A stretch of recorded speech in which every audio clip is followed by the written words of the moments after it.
The British TV channel Toffa, which launched in 2003, has been growing in terms of strength, quality programming and familiar faces. In these documentaries, we are going through more detailed aspects of the world from the channel in general, people and programs. Kicking off this series, we head to the planet Life for the first time in 13 years, as the Timebomb saga continues in the surprise sequel. Timebomb, Earth in Ruins.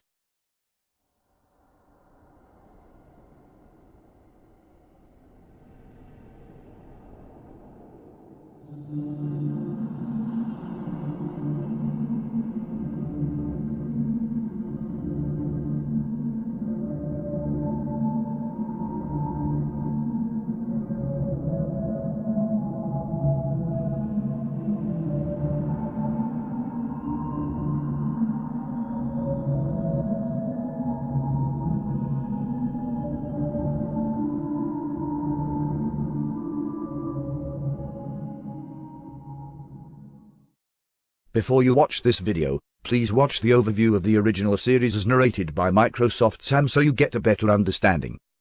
Timebomb, Earth in Ruins is the sequel to the original series Timebomb, or simply the second series of the show.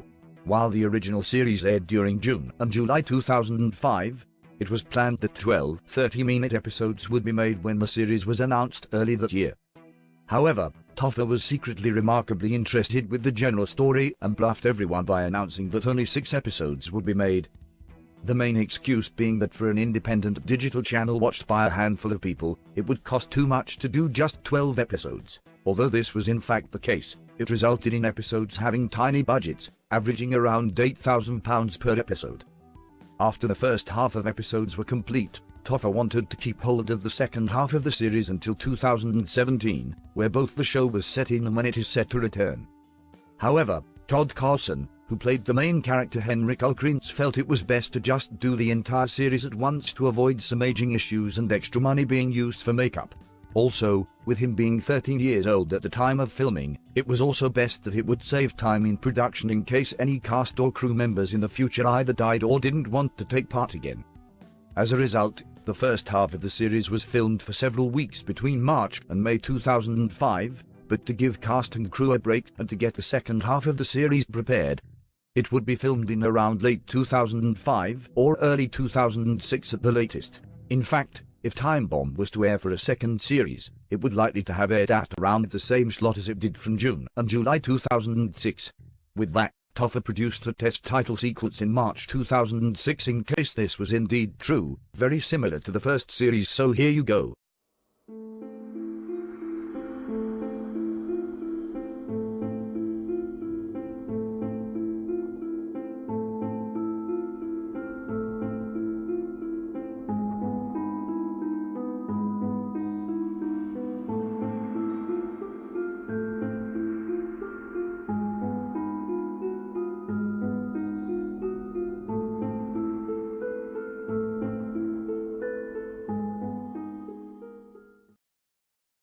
Of course, this wasn't the case. With the sequel, it would for the most part be set on the planet Life, home of the Timebomb people. In the last episode, they destroyed Henrik's home planet Earth and tried to get him to join them where they're preparing with the war against the Lafargers, who will serve as the main antagonists and have been mentioned but not seen. Again, it will serve as a serialized show with plot and character arcs. The main two being the relationship between Timebomb, Henrik and the Lafargers. The second half of the series began production in October 2005 and continued throughout the rest of the year. As Toffa was planning to air this in around 2017 or 2018, the budget was increased only slightly just for filming, as they planned to do the visual effects before the series goes out in over a decade. As the years went on, with Timebomb being released on DVD in 2008 and re-shown again in 2013 as part of Toffa's 10th anniversary, more and more people wanted to see the show brought back, but knowing Toffa said nothing about it. So, the future of the show for fans looked empty. When it almost came for the show to return, talks began between the new Toffa chairman, Riley Indigo, who took the seat in May 2017, and the show's creators Tony Hoppings and Kevin Young to begin production again on the show, planning for it to air in early 2018. While Indigo admitted having not seen series before the beginning of the discussions, he decided to watch all 6 episodes of Timebomb in one go, and he reviewed it as surprisingly impressive for Toffa in the early days. Now it's time for the story to begin again. Indigo, Hoppings and Young got on well with the talks, and by early June the Timebomb return was looking very likely, and just over 2 weeks later, on the 16th of June 2017, Toffa officially announced that Timebomb would return with a spin-off. Timebomb, Earth in Ruins, the name made by Hoppings, would continue the story from where the original series left off, with Earth destroyed and the spaceship leaving it in ruins. Also, to give the show a dramatic upgrade with the visuals, the regular visual effects crew for various Toffa programs were hired to take control, those being coordinator and designer. Most of the rest of the cast and crew were all part of the filming crew from 2005, so they would also be credited. All that was needed between June and the penned January 2018 broadcast date was for not only the visual effects to be made, and the film recordings to be upgraded to HD with the planned Toffa HD launch at the same time, but also for the sound visuals, or music, to be made as well. This part would take the longest to do, even though it wouldn't be heard much across the 6 episodes. Hired to do the music was Chris John, who had been part of the Toffa music crew since 2014 and was also working on the music for another drama to be aired in 2018, Long Gone. When he was approached to also do the theme tune, he wanted to stick to the original done by young American composers Brandon and Derek Fichter at the time, and so he mailed them to ask if he could use their original theme and make it darker. Okay, it's just the original but with a lower pitch and echoed, but even that made it seem quite sinister. Especially with Earth in Ruins being much more darker and straight to the point than the slightly dragged out and goofy but also enjoyable first run. Eventually, all of the work was done by November, allowing promotions to begin. However, the other main thing set for 2018 was the new look Toffa, quite similar to Channel 4 with some of their programs within the last week or two before the 2015 brand. Some promos adopted the program info slapped on main logo concept, which thankfully didn't last long. In December, it was confirmed to air on the 6th of January 2018, and for the next 6 Saturdays. Incidentally, not only would it be the first program under the new look Toffa, but also the first program under the new Toffa HD channel, which launched at the same time as the new look aired. Toffa HD in its first few weeks would have some different announcements, just mentioning that the viewers are lucky to watch Toffa in a better quality than ever before, that sort. By March, it would play out in the exact same way as Toffa, with the same look, programs and announcements, albeit in HD and with the dog appearing on screen throughout programs, and like Toffa SD where it only appeared for 10 seconds. More on the 2018 look will come out soon. Another thing that is gone from this series is that there is no narrator. Although the idea was interesting, choosing Microsoft Sam, a computerized voice, wasn't really the best option for a sci-fi show, but it was the best Toffa could do at the time. Finally, before we dive into the series, here's the title sequence. Very different to the simple squares coming together to form logo, with it being blurred less as it goes on of the original series, instead going for a more sci-fi concept. We begin with Earth in space, literally in ruins, as the camera goes away from it where the logo appears, now in 2D form. Throughout, multiple red strikes of lightning appear in different directions with the creator credits and brief clouds in the middle. At the end, we see that the lightning comes from the planet Life as we stop around it whilst the chapter number and title appears. So, now that we've gone through a lot of detail, here's some more within the story as we see the Timebomb saga continue.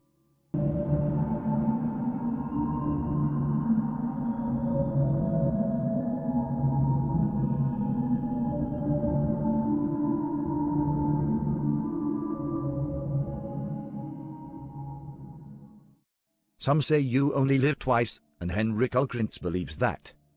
It's like he's living in 2 different forms and can't believe it all. Unfortunately, it's all real. Not a dream. 100% true. This isn't just a random fairy tale with a predictable ending. This is a 13-year-old who was sucked into another world and forced to play cat and mouse with everything around him. Now living on the planet Life and about to be a main Timebomb citizen if he wants to. He needs more life than he deserves. Especially with Timebomb about to battle with the Leafagers. But the main question on everyone's lips is, who exactly are the Leafagers? What do they want and why are they running after Timebomb? This episode begins straight away with the title sequence, followed by a previously segment beginning with the caption, Previously on Timebomb 4564 days ago, which refers to the date Timebomb last aired on Toffa, that being the 9th of July 2005. The segment goes on for about 2 minutes, re-showing the main events from the first half of the series. After that we go to life where the spaceships lands. The main Timebomb group step out with a mixed reaction from the residents, whilst Henrik is slumping on the side by a window, deeply upset with what had just happened. The ruler announces that the war with the Leafagers begins in 72 hours' time and that no matter what they say about it, everyone must play a part. Whilst droning on, a lord goes back into the spaceship and takes Henrik with it. As they appear out, the ruler mentions Henrik and that he will act as their shield. The Timebomb shield. Naturally he is confused, well he has been forever, but decides to go with the flow. Afterwards everyone goes back to what they're doing as Henrik is given a tour of life. Specifically, the main capital area, hereafter. Mainly consisting of brown sand and red foiled buildings, he is taken in a little bit. They explain that there aren't that many jobs to do but much of it is building weapons and spaceships. A good point from Henrik raised in this, is why they do that. Why can't they just live ordinary lives and get away from working all the time? They say that every now and often they travel to various planets and take something out of it in return. Henrik asks why exactly they destroyed Earth. They say they did it for 2 reasons. 1, to avoid humans fighting back, hence why most of them were destroyed in just 1 go. And 2, to avoid the Leafagers from continuing invading other planets. They are very sorry and no, Henrik doesn't like it, but in a way it's for the best. He reminds them about the Leafagers being in Saturn and to their shock realize that the war could happen any moment now. The tour goes on for another 15 minutes along with some throwing questions and answers among Henrik and Timebomb before the tour is pretty much finished and they say they are ready to begin, transforming him from a human into a Timebomb. Suddenly this goes into the cliffhanger, where a huge spaceship appears. One Timebomb citizen goes. Yes. Everyone turns to it, as it lands. The ruler states that all this time, a Leafager spy could have lived on life for some time. Henrik tries to go to it but they take him back to them now that they must stay as a group. The main Leafager group then go out, coming face to face with Timebomb. The Leafagers begin to speak, in an alien language. The spy, as we think it is, speaks with the subtitles saying, "What was that you said about 72 hours? We waited 72 seconds before they headed here. And in 7.2 seconds, life is ours." They get their guns out towards the group before Henrik yells wait, as they look at him and the credits begin. A very basic start, but a much more darker turning for the show according to fans and critics, which promises to turn into a very intriguing series of events. Some felt that the tour went on a little too long, but it gave us more on what Timebomb is like. With the heavy promotion of it, in fact it came after the new look Toffa, ratings were surprisingly high, with around 1.4 million viewers and an audience share of around 8%, which at the time made it the most watched multi-channel channel of the night. Even beating BBC 2, but narrowly missed out Channel 5. This was even better news for Toffa, as it was one of their most watched programs ever since the reruns of older programs back in 2013, which got an average of 1.5 million throughout the weekend then.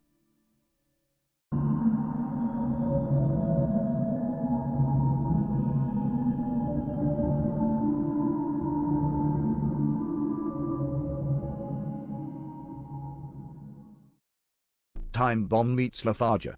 Immediately everything is a disaster with a fight upon their hands. Timebomb is close to surrendering until they're just about saved by future Timebomb citizen, Henrik Alkrintz, who has little choice but to be on their side. What can he do to keep the peace?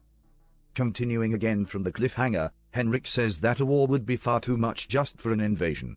The Leafagers bark about almost anything but Timebomb just stares at them coldly. Henrik also believes that until the war begins there should be no fighting with spaceships, weapons or anything. They didn't give a damn with what Henrik said, and after his words of wisdom they turned the guns to him.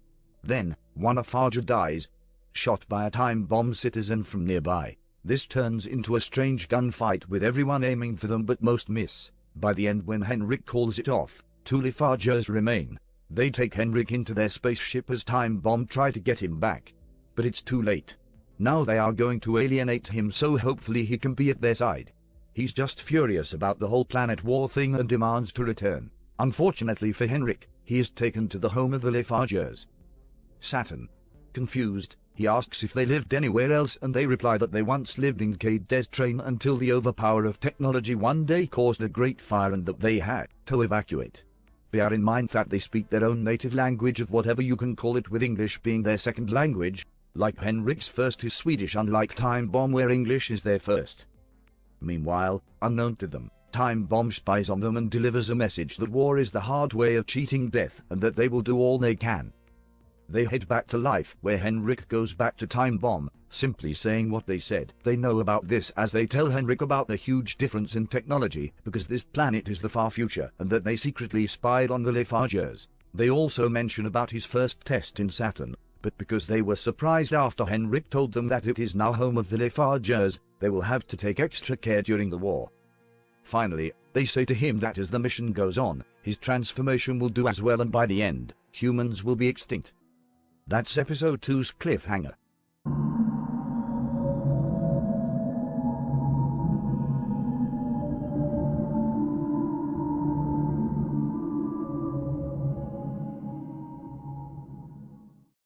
Time ticks by. Timebomb are running out of it.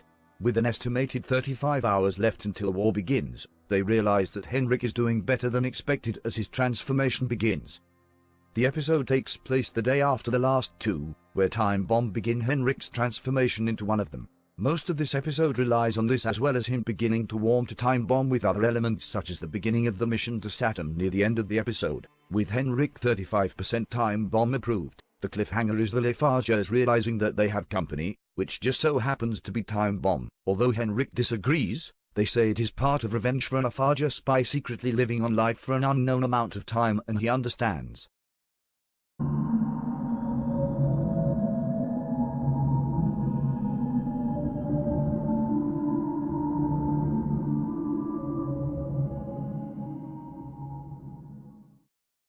Fighting talk increases. 24 hours to go before the big war. After a spy on life, Timebomb wants a piece of their mind shafted on the Lafargers for revenge. When the spaceship goes to Saturn, Henrik is shocked with how different it is to what he expected. Saturn is just a robot eye, always watching for millions of miles. This episode focuses on the Lafargers and how they set up their move to Saturn from what they told Henrik, and indeed secretly Timebomb as well. At the beginning we focus on Henrik and Timebomb as they try to find some form of life other than the Lafargers, which goes on for the first half. After a while of searching, they realize that almost everything is Lafargan approved. We also intercut with the Lafargers scattered in other parts of Saturn, and indeed the spaceships, as they tell stories of their past from different points of view, doing very similar things to what the Timebomb life citizens did in episode 1. The episode suddenly becomes very interesting, where the main Timebomb group spot the main Lafarger camp. Instantly they are caught as they prepare to kill Timebomb once and for all. Meanwhile on life, the Lafarger spy communicates with the main ruler and it orders them to start the war now. At that, the cliffhanger sees both Life and Saturn do a simulcast report of the planet war beginning in just 30 minutes after a controversial agreement with the main rulers of the two opposing sides. Well, actually, it's not true. Only the audience and them know that there wasn't an actual agreement, and it was just a decision after a brief talk between them. As you can tell, Timebomb, Henrik and everyone on Life are furious as they leave Saturn to prepare for war.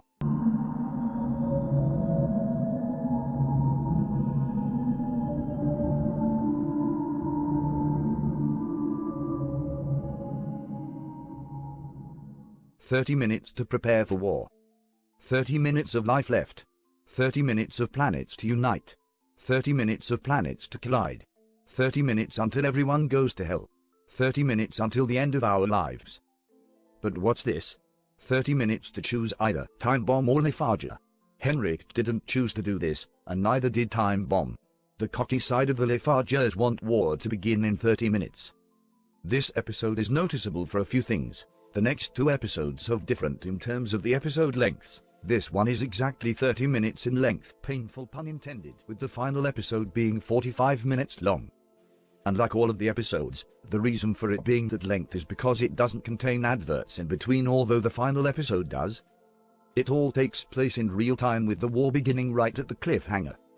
But 30 minutes earlier, on Life and Saturn, we see the reactions from both sides looking rather shocked as you could expect, but in two different ways. focus on life at the start, where the spaceship returns with very little time left to prepare.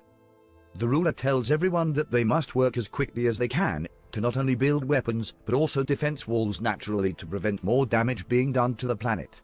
With that, everyone works frantically whilst also looking terrified. However, the main time bomb group also help out as well, except for Henrik, as he was ordered by the ruler to speak with the Lafargers when needed. On Saturn, the Lafarger ruler announces their master plan with everyone and shares it. Unknown to it, Henrik decides to see what exactly is going on by using life technology. He is shocked to hear two main things that really get to him. The first is that they are trying to steal him from Timebomb and make him a Lafarger, which although is something he briefly predicted, didn't expect this, although he wanted a reason why. Secondly, in the planet war, they decide to do a massive risk by sending every single Lafarger on Saturn to life at the same time so that they can have a better chance of winning. Henrik, shocked by this, decides to go to the main time bomb group by saying something that everyone must be aware of. He doesn't tell them, but the ruler, who trusts him, agrees and tells everyone to stop and listen to Henrik. Henrik goes on to tell Timebomb about their plan to take him and about the risk of millions of them attempting to kill us in one attempt. With everyone shocked, the ruler immediately takes him and continues his transformation into Timebomb. They are both horrified, as is everyone, and within a few minutes, Henrik is now half Timebomb approved with around 15 minutes to go. He also asks about what happened to the spy, which has completely escaped the ruler's head. Speaking of which, we see the spy, where we find out that the reason for being it isn't just to find out what exactly Timebomb is doing, but because it has been chosen by the Lafarger ruler because it doesn't trust it, and believes that it deserves to stay alive until further notice. With only 10 minutes remaining on Saturn, the Lafargers wanted to make some final decisions with their citizens. So far from them, all but one question has been fully approved, with everyone agreeing on the same answer. The final question: is everyone willing to come together at the start of the war to destroy life? Expecting a unanimous yes, more and more of the same answer increases. However, it backfires when one single Lafarger says no. Several minutes remaining and on life, we go to the citizens of Timebomb looking shattered and nervous, continuing building weapons and defense walls as a few begin to have panic attacks, to the point where one citizen dies. As we go on, slowly but surely, several more begin to feel the pain as they die of both exhaustion and fear. Meanwhile, Henrik is now approximately 70% Timebomb approved, as the ruler suddenly receives the news from some rulers that some citizens have died and that more and more will eventually follow, even before the war has started. The ruler tells the lords to tell them to stop working, and they pass it on to prevent more deaths. They also know that now the Lafargers have Saturn, they can only save and defend their planet. Almost the opposite to what they were hoping for. At that, Henrik's transformation is very nearly complete until suddenly, the machine stops working. On the positive, the current progress is saved, with him now being around 85% Timebomb. He and the ruler question what happened and if possible, they'd someone stop it. But there are far more important things that should be on their minds, with just 3 minutes, now less than 180 seconds remaining. On Saturn, the ruler decides that the person who voted no should stay on the planet and be left alone to die whilst hundreds of spaceships leave Saturn. 90 seconds remaining at the cliffhanger, the final conversation begins. The main Timebomb citizens stand by their work whilst the main group head into the spaceship. Now with this spaceship, the planet life seems to be in the future, and from what we've seen with the Timebomb spaceship in the original series, just one hit can kill people, but also saves people depending on what they do, and also Earth. Henrik, despite not being a full-blooded, still goes through the remaining part of the transformation as a backup machine is in the spaceship, and within the 30 seconds is officially Timebomb proof, just in time for the war to begin. The Lafargers ask if they are ready to fight. They say yes and ask them in turn if they are ready to fight. They also say yes. They wait for the final seconds, and we get the first several seconds of the fight, which only consists of weapons being fired. And that is the cliffhanger to the final episode. Death Day.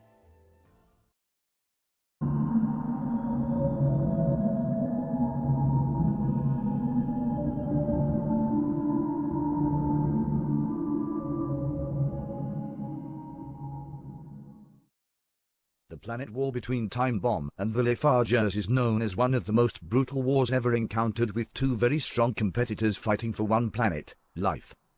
In one corner, a population of 65 million people on one planet, with the new human turned Timebomb, Henrik Ulkrins. In the other, the Lafargers from Saturn, their second home planet. What's worse for them is that one person refuses to fight and is left alone there. With both sides having advantages and disadvantages, which side will make it to the end? The war isn't over until it's over, and for one side, Death Day is upon them. So, the final ever episode of the Time Bomb saga, which focuses on the planet war and what happens afterwards. As you would expect with a finale on this scale, there's a hell of a lot to go through, so let's begin. The episode is 45 minutes long, including adverts, and begins with a pre-titles scene which recaps everything that's happened so far in the last 5 episodes, ending with the final countdown reaching 1 as we go to the titles for the last time. Afterwards, for much of the episode, it's war. Weapons are thrown at each other at the same time, but there is much more coming from the Lafargers. Most of their weapons miss, and a few hit the defense wall. With Time Bomb, they only manage to hit a few small spaceships, with one destroyed shortly later. For about 10 minutes more of the same happens, with a few spaceships destroyed and the Time Bomb defense wall very slowly getting broken. However, both main groups decide to fight each other at the end. Their first hits begin the war, and they don't fight until later. So, for now much of the action relies on ordinary Time Bomb and Lafarger citizens. However, at the second part, the main Time Bomb group secretly decide to go to Saturn and see if any Lafarger is still there. When they get there, having realized almost no one is there, they decide to blow the entire planet up, as we also get a last scene with the lone Lafarger there thinking it is safe, and just as it's about to come out, fire and destruction spreads quickly and it dies. This gives the spaceship a moment to escape before the planet explodes, and they try to find a way of making it back to life without getting caught. As this subplot goes on, we also intercut with the fight of the citizens, and on the Lafarger's main spaceship they get the news that not only the lone one died but Saturn has been destroyed. Naturally they are furious about being homeless again and fire much more weapons at the Time Bomb citizens, which begins to take a turn. The citizens of Time Bomb are doing all they can, by both attacking and defending at the same time, which is proving too much for them. A few are about to give up, but the Lafargers save them, just by killing them. Alongside this, the defense wall is nearly destroyed as some buildings are about to get damaged. Elsewhere with the main group, Henrik asks if they have ever been involved with a war like this before. They say no, as they believe to try and sort out things in a non-violent way, even though to get him, they destroyed Earth. With that, Henrik realizes that despite supporting Time Bomb, they have become more violent, almost like they just blow up planets for the sake of it. Although the ruler says that the main idea was to invade Saturn, the group learned that Henrik is right and that they just only cared about building weapons to make themselves feel stronger. They hope that after the war the whole madness of fighting will stop and that they can just live peacefully. As they check on life, they are shocked to find out the updates to the war. According to the statistics, Time Bomb are the weakest link. Oh sorry, I got the wrong page for the wrong script. Hang on a moment. Out of the 65 million citizens, 27 million have currently been killed in the 40 minutes the war is going on for. Note, this episode doesn't take place in real time. That leaves 38 million still fighting, with Time Bomb having an estimated under 3 hours left if they don't act fast. With that, the main spaceship sneaks behind the Lafarger spaceships and attempts to kill them at a fast pace. Within seconds around 13 are destroyed instantly. Most of the other spaceships just focus on the battle. This is easily noticed with the main one, as they are, firstly, the ones with the most technology and as attractive eyes on every Lafarger. This is the same case for Time Bomb. As they continue to kill, the main spaceship tells all the other Lafargers to keep shooting as it goes to the opposing one. This then goes into a sort of cat and mouse chase around life, with the two spaceships chasing and shooting each other. The Time Bomb one hits full speed out to space and disappears to trick the Lafargers into thinking they died. After a moment of wandering around, they announce that the main group have gone but decide to keep fighting. Suddenly, out of nowhere, the Time Bomb spaceship blasts out with a huge laser beam which kills around 70% of the remaining Lafarger spaceships and damages the main one, setting it on fire a little bit. They go to the opposite side of the planet to defend the remaining citizens, which is down to around 13 million, as well as the defense wall now broken, resulting in some buildings collapsing and spreading fire. The ruler of Time Bomb then decides to get off the spaceship so that they can try and finish the fight in a non-violent way, following Henrik's advice. Although the fight is still happening, Henrik and the Lords stay on the spaceship in case anything bad happens. With the Lafarge ship damaged, the only way to make it out alive is by crashing into the ground. They do that and the main group quickly escape as soon as it crashes, and just as the last one gets out, the spaceship is burned, eventually being destroyed, which ends up damaging part of the capital city of life hereafter. Both the main groups tell everyone to stop fighting. Everyone turns to the ruler of Timebomb as the Lafargers asks what it is doing. It says that they are trying to end the battle in some sort of non-violent way, and realized that before Henrik became full-blooded Timebomb, they were turning into a terrorist sort of space race, and his words of wisdom made them discover how horrible they were becoming. The Lafargers don't care and ask for the real excuse in the next 30 seconds, from any Timebomb. And then, the spy comes out, with spots of blood, speaking in English. Don't worry, I helped. The ruler is furious and kills the spy, which turns into another fight with the ruler and the main Lafarge group. Henrik decides to take control of this and manages to just about blow up their remaining spaceships. The Timebomb ruler, at first, kills 2 Lafargers, until the main ruler from behind stabs it in the back and it begins to die whilst it walks away. Timebomb is shocked by this and the main spaceship lands before rushing over to the ruler. A lord goes over to the Lafarge ruler in an attempt to kill it but fails and dies. The Timebomb ruler is close to death as the remaining citizens begin to mourn. Everyone does their best to try and share life, which works at first, but the stabbing was so bad it begins to die. The ruler's final words are for Henrik, simply saying, "Finish it. For us." Taking its words, Henrik goes to the spaceship and turns it on again. It's believed that in between episodes he is taught how to use the Timebomb spaceship and waits for the kill. He decides to use the main, large weapon where there are only 2 left to use, giving him half a chance to win. He follows the Lafarge ruler secretly and after a moment uses the first one, which narrowly misses. The ruler looks ahead and runs towards the spaceship. This gives Henrik the perfect chance and uses the final one, which successfully kills it. This means that Timebomb wins the war, or so they think, as there are still a few Lafargers remaining, but also that the ruler is presumably dead as he heads back to the group, and indeed it is. Henrik then tells everyone that he has killed the Lafarge ruler and says that the war is over and that they have won. Although most cheer, one lord asks if he is sure that there aren't any remaining. At that, there are some behind hoping for a last shot at revenge. The lords manage to kill them and Timebomb have officially won the battle, even though the planet life has been damaged thoroughly. Henrik then asks what's next for Timebomb, and the lords say that a new ruler must be elected. They ask if he would like to take the opportunity, but he politely refuses. He also has an idea that with him, the new ruler, the lords, and for all citizens, they should stop with the fighting now that no one has offered to challenge them. Everyone agrees that their lives should be at peace, but the first important thing to do is a massive clean-up, for the good of making a fresh start. A lord asks if the future looks bright. Henrik then says, "Who knows? Only time will tell." With that we get an overview of the planet life as we fade to black. We then get an insight with what happened next for Timebomb through captions and new pictures of the cast, which was a last-minute decision by Hoppings and Young. Here are the captions. Obviously imagine what the images would look like as they're not included.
And afterwards, the credits play, for the final time. And so that's the Timebomb saga over. To recap, The Lafargers are now extinct, Saturn is destroyed, Timebomb has survived by the skin of their teeth, and the future is bright for them. Of course, the only question is what now for the series? Well, the series may have ended on television for Toffa after a 13-year gap, but that doesn't mean that is that. The series would eventually be released on DVD in September 2018 in a very busy month for Toffa, as it was the channel's 15th anniversary, and as a surprise treat, both Timebomb and Timebomb, Earth in Ruins were released together as a box set in June 2019 to mark 14 years since the first series aired. However, it would simply be named as The Timebomb Saga. So, what did people make of Earth in Ruins then? Well, for a start, the visual effects are a million times better than the original. We also get more insight with the main conflict, which is another positive. The character relationships develop very well as the series goes on. The only gripe some people would have of it is why all the character development was done in the second half. In the first series, the Timebomb group act out mainly as the main enemy, but it's only in episode 6 where their characters change, and they become less of a threat in Earth in Ruins. Overall though, many say that it is superior to the first half both visually and writing-wise. After the positive reaction from both viewers and Toffa bosses, Hoppings and Young were thinking whether or not to continue the series, and the discussion had been going on for quite a while. They definitely said no to another television run and didn't think much of the ideas of audio dramas. The news was announced though in early 2019 that they were both considering continuing the Timebomb story through books. As of the time this video was uploaded, the first one is currently in the writing process, and fans are excited to see what is in store next for Timebomb. So far, both Hoppings and Young are writing it, and it is a sequel to the last episode of Earth in Ruins. They are planning for it to be published in around November of this year, with the title yet to be announced. And so that's it for now. Hope you enjoyed this eventful journey from Earth to life. Are there any other aspects or programs from the Toffa universe that should be developed? Comment some suggestions below. Until next time, from Fofta to Toffa. Goodbye.